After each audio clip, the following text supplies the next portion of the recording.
Welcome to GKGS with Manish sir. आज 25 सितंबर 2022 है और आज के जितने भी महत्वपूर्ण करंट अफेयर होंगे तथा इसके साथ जो भी स्टैटिक बनेंगे वो सारा इस वीडियो में देखेंगे। तो आइए शुरू करते हैं आज का पहला प्रश्न। आज का पहला प्रश्न है, अंत्योदय दिवस कब मनाया जाता है? तो अंत्योदय दिवस मनाया जाता है 25 सितंबर को। कब मनाया जाता है? 25 सितंबर को। यह दिवस पंडित दीनदयाल उपाध्याय की जयंती पर मनाया जाता है। अंत्योदय का अर्थ है गरीबी से गरीब व्यक्ति का उत्थान करना। यह आधिकारिक तौर पर 2015 से मनाया जाता है। पंडित दीनदयाल उपाध्याय का जन्म जो हुआ था वह उत्तर प्रदेश में हुआ था। उत्तर प्रदेश में कब हुआ था? तो 1916 में इनका जन्म हुआ था, मथुरा में हुआ था। आपको जवाब देना है कमेंट बॉक्स में कि मथुरा किस रिवर के किनारे है।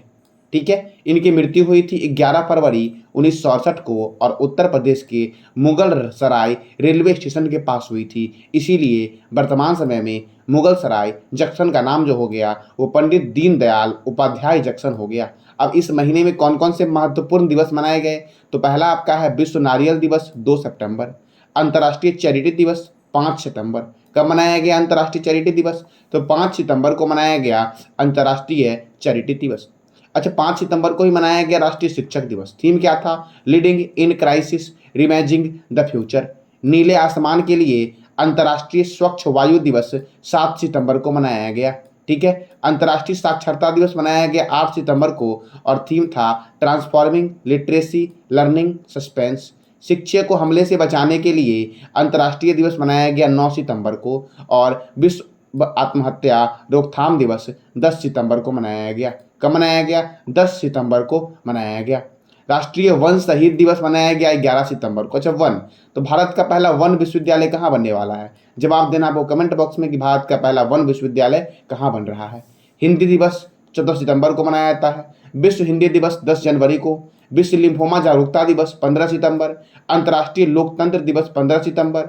अभियंता दिवस 15 सितंबर। विश्व ओजोन दिवस 16 सितंबर को मनाया जाता है। कब मनाया जाता है? 16 सितंबर को। 16 सितंबर को राष्ट्रीय रोग सुरक्षा दिवस भी मनाया जाता है।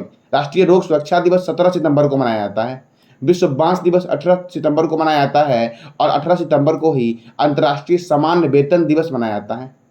विश्व गेंडा दिवस 22 सितंबर को मनाया जाता है। अंतर्राष्ट्रीय सांकेतिक भाषा दिवस 23 सितंबर और अंत्योदय दिवस मनाया जाता है 25 सितंबर को पंडित दीनदयाल उपाध्याय की जयंती पर। और मैंने अभी आपसे पूछा कि पंडित दीनदयाल उपाध्याय का जन्म मथुरा में हुआ था, तो मथुरा किस रिवर के किनारे है? जवाब देना है कमेंट बॉक्स में।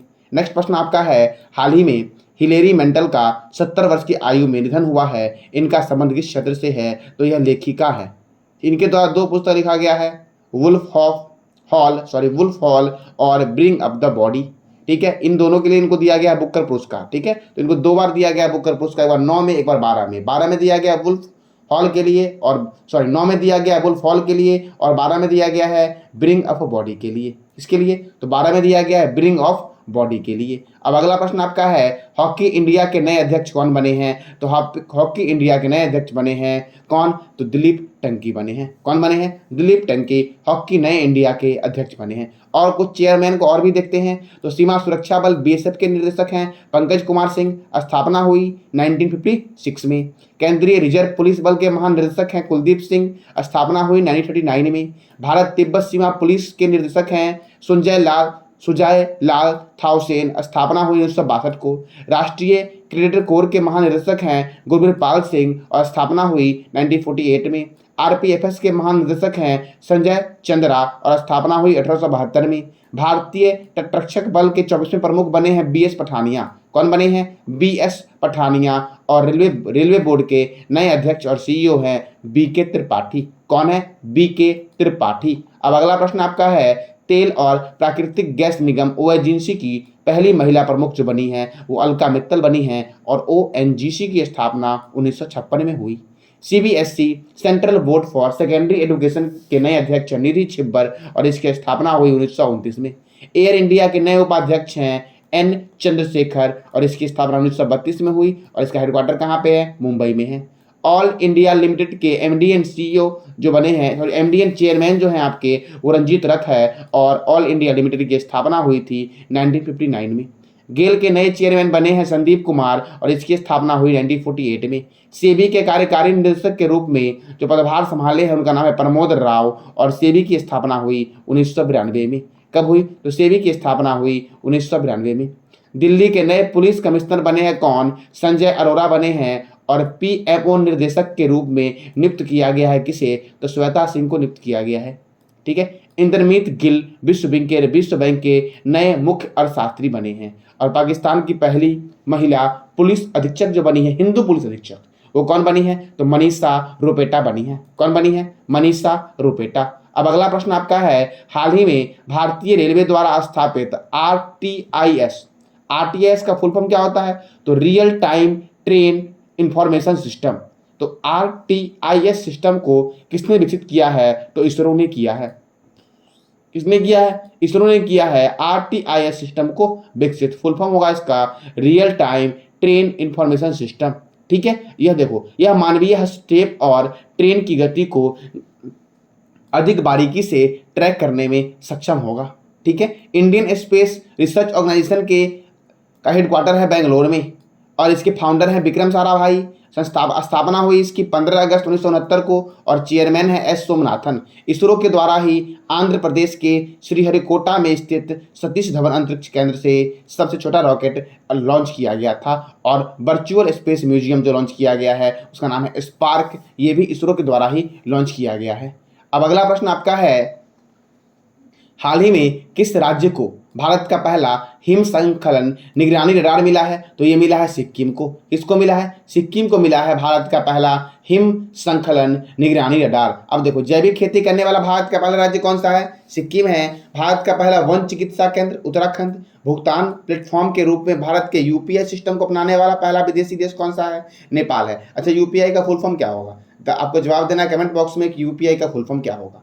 भारत के पहले जैव विविधता उद्यान भारत वाटिका का उद्घाटन उत्तराखंड में किया गया। भारत का पहला lichen park Uttarakhand. 100% LPG connection वाला राज्य जो बना है आपका वो हिमाचल प्रदेश बना है और भारत का पहला धुआं मुक्त राज्य भी हिमाचल प्रदेश है। भारत का पहला फायर पार्क भुवनेश्वर है। कौन सा है? भुवनेश्वर। भारत का पहला चमड़ा पार्क कानपुर। भारत का पहला इलेक्ट्रिक व्हीकल पार्क तमिलनाडु।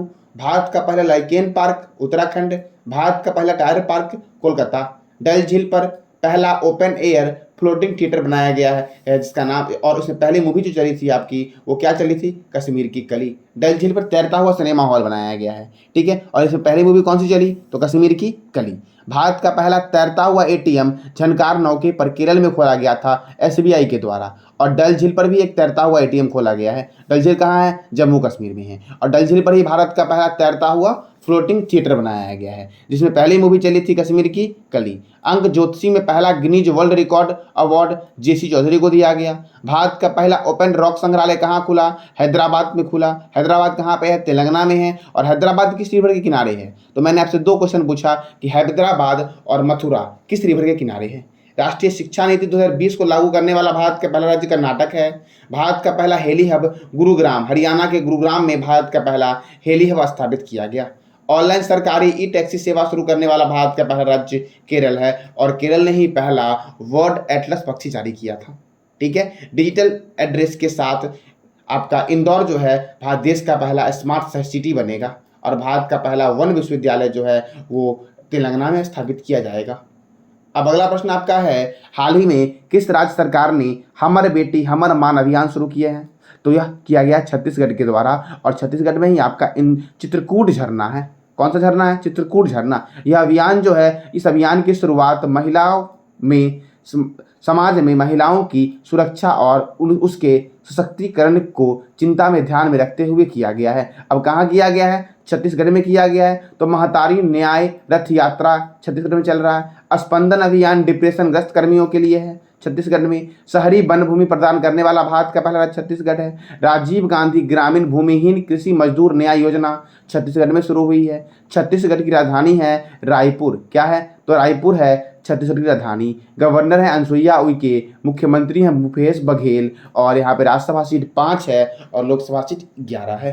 ठीक है। इसकी स्थापना हुई थी 1 नवंबर 2000 को और यह भारत का 26वां राज्य है। ठीक है। इंद्रावती नेशनल पार्क छत्तीसगढ़ में है, Kanger valley national park Chhattisgarh में है, और गुरु घासीदास नेशनल पार्क जो आपका है ये भी छत्तीसगढ़ में है। अब अगला प्रश्न आपका है, अखिल भारतीय आयुर्विज्ञान संस्थान दिल्ली के निदेशक के रूप में किसे नियुक्त किया गया है? तो ये किया गया है डॉक्टर एन श्रीनिवासन को किया गया है। किसे किया गया है? डॉक्टर एन श्रीनिवासन दिल्ली एम्स के नए चेयरमैन बने हैं। तो दिल्ली भारतीय कृषि अनुसंधान संस्थान दिल्ली में है, भारतीय मौसम विज्ञान संस्थान नई दिल्ली, राष्ट्रीय प्रतिरोधक विज्ञान संस्थान नई दिल्ली, अखिल भारतीय आयुर्विज्ञान संस्थान एम्स की नई दिल्ली, और इसकी स्थापना हुई थी 1956 में। भारतीय राष्ट्रीय राजमार्ग प्राधिकरण का मुख्यालय नई दिल्ली में है, केंद्रीय सड़क अनुसंधान संस्थान नई दिल्ली, केंद्रीय ट्रैक्टर संस्थान ये भी नई दिल्ली में है, और DRDO defence research and development organisation का मुख्यालय कहाँ है? नई दिल्ली में है, और इसकी स्थापना हुई थी 1 जनवरी 1958 को, और इसके नए चेयरमैन बने हैं समीर वेंकटपति कामत। कि कौन बने हैं? तो समीर वेंकटपति कामत बने हैं, और डीआरडीओ का फुल फॉर्म है strength origin is in science. क्या है? तो strength origin is in science DRDO का मोटो है। अब अगला प्रश्न आपका है, हाल ही में किसके द्वारा सिम्फनी कार्यक्रम का शुभारंभ किया गया है? तो यह किया गया है किसके द्वारा? तो जी किशन रेड्डी जो पर्यटन और संस्कृति मंत्री हैं, इन्हीं के द्वारा सिम्फनी कार्यक्रम का शुरुआत किया गया है। यह सिम्फनी कार्यक्रम है क्या? तो देखो, यह कार्यक्रम का उद्देश्य पूर्वोत्तर भारत के बेरोजगारी हिस्से को प्रदर्शित करने और उसके पर्यटन क्षेत्र को बढ़ावा देने का एक रोड मैप तैयार करेगा, यह योजना आपका। ठीक है, अब चलो आगे। तो यह था आज का आपका करंट अफेयर। अगर आपको जानकारी अच्छी लगी हो तो लाइक करें, शेयर करें और सब्सक्राइब करें। ठीक है, मैंने कल आपसे पूछा था कि हाल ही में नॉर्थ चैनल को तैर कर पार करने वाले सबसे उम्रदराज भारतीय कौन बने हैं? तो एलिबस अली हजारिका, और आप सबने बहुत अच्छा जवाब दिया, और जो भी मैं क्वेश्चन पूछता हूँ उसका जवाब अच्छा देते हो। ठीक है, अभी देखो, तो अब नॉर्थ चैनल क्या है? तो नॉर्थ चैनल उत्तरी पूर्वी आयरलैंड और दक्षिण पश्चिमी स्कॉटलैंड के बीच स्थित एक जलडमरू मध्य है। यह ऑयल ऑफ मैप के ऊपर स्थित अर्थात आयरिश सागर समाप्त होता है से शुरू होकर उत्तर पश्चिम अटलांटिक महासागर तक जाता है। ठीक है, यही है आपका नॉर्थ चैनल। अब देखो, और भी बहुत सारे ध्रुव, जैसे दक्षिण ध्रुव पर पहुंचने वाला प्रथम भारतीय महिला कौन है? तो रानी धर्मशकूट है। कौन है? रानी धर्मशकूट। 7 प्रमुख सागर तैरकर पार करने वाली प्रथम महिला जो है वो बुला चौधरी है। अंटार्कटिका पहुंचने वाली प्रथम महिला मेहर मूसा है। इंग्लिश चैनल तैरकर पार करने वाली प्रथम भारतीय मिहिर सेन है। और पाक स्टेट तैराकी प्रतियोगिता जीतने वाले प्रथम भारतीय कौन है? तो बैद्यनाथ हैं। ठीक है, अब अगला प्रश्न आपका है, आज का प्रश्न आपका है जिसका जवाब देना है कमेंट बॉक्स में आपको। ये जो पीडीएफ आपको है, ये पीडीएफ आपको टेलीग्राम पे मिल जाएगा, और टेलीग्राम का लिंक मैं वीडियो के डिस्क्रिप्शन बॉक्स में डाल दिया हूँ, तो वहाँ से आप टेलीग्राम ग्रुप को ज्वाइन कर लेना और पीडीएफ डाउनलोड करके वहाँ से भी आप रीड कर सकते हो। ठीक है, लेकिन वीडियो देखोगे तो ज़्यादा समझ आएगा आपको। ठीक है, आज का आपका प्रश्न है, हाल ही में किस राज्य सरकार ने नवजात बच्चों की मौत को रोकने के लिए पोर्टेबल उपकरण सांस लॉन्च किया था? तो इसका जवाब देना आपको कमेंट बॉक्स में, और ये भी बताना है कि पश्चिम बंगाल के राज्यपाल कौन है। आज का टॉपिक आपका राज्यपाल है कि आपको आज 4 राज्यों के राज्यपाल याद कर लेने हैं। तो पश्चिम बंगाल के राज्यपाल कौन है, असम के राज्यपाल कौन है, मेघालय के राज्यपाल कौन है, और मध्य प्रदेश के राज्यपाल कौन है? ठीक है, ये आपको जवाब देना है कमेंट बॉक्स में। और सांस उपकरण को किसने उपयोग का निर्णय लिया है, इसका भी जवाब देना है कमेंट बॉक्स में आपको। तो जानकारी अच्छी लगी हो तो लाइक करें, शेयर करें और सब्सक्राइब करें। धन्यवाद।